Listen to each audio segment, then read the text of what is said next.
যেটা এই মিটিংটা একদিনের নোটিশই মিটিং,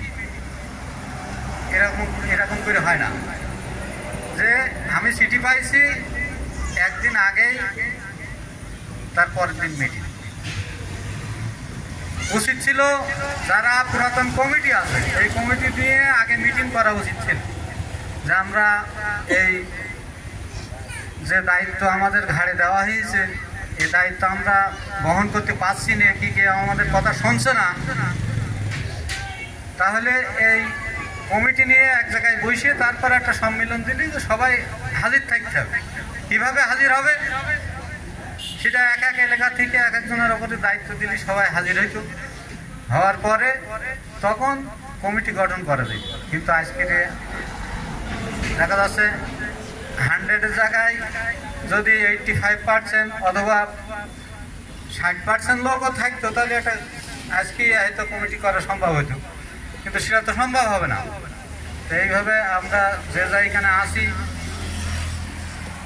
আমার স্বরূপীয় ভাইজানা আছে, আমাদের গোগাইনানের আব্দুল ওয়াহাব আছে, আর যে ভাই বক্তৃতা দিলে কোথায় গেল আজকার ভাই, এই যারা আসেনি তারা বয়বৃদ্ধ হয়তোবা নিজেদের আর ভালো লাগছে না যার কারণে আসেনি, আমি একজন হয়তো ওইরকম আমার ভালো লাগছে না আসতাম না, কিন্তু জানছি যে যাই ব্যবসাটা কোন পর্যায়ে যায় দেখি এই কারণে আইছি। তো এখন সবাই মিলে এখানে গন্ডগোল করলে হবে না, যদি ব্যবসাটা ফিরিয়ে আনতে চান থানাব্যাপী যে উদ্দেশ্যটা যশোরাও যারা বলতে চাচ্ছে ওই ভাষাটা বুঝতে হবে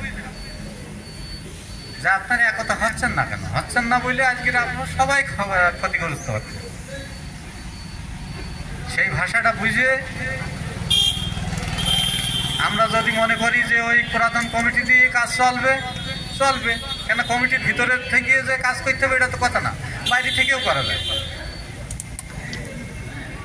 আর যদি মনে করি যে না ও দিয়ে সম্ভব হবে না, তাহলে আমরা একটু সময় নিয়ে এই যারা কমিটি রয়েছে এদের উপরে দায়িত্ব দিয়ে যে একটা ডেট ফেলে 10 দিন কি 7 দিন একটা ডেট ফেলে একটা সুন্দর করে সম্মেলন করে সেখানেই কমিটি গঠন করা হোক।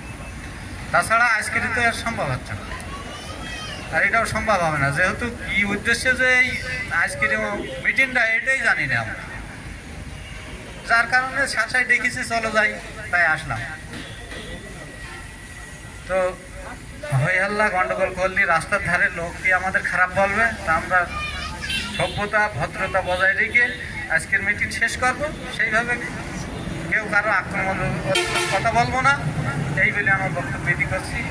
আসসালামু আলাইকুম ওয়া রাহমাতুল্লাহ।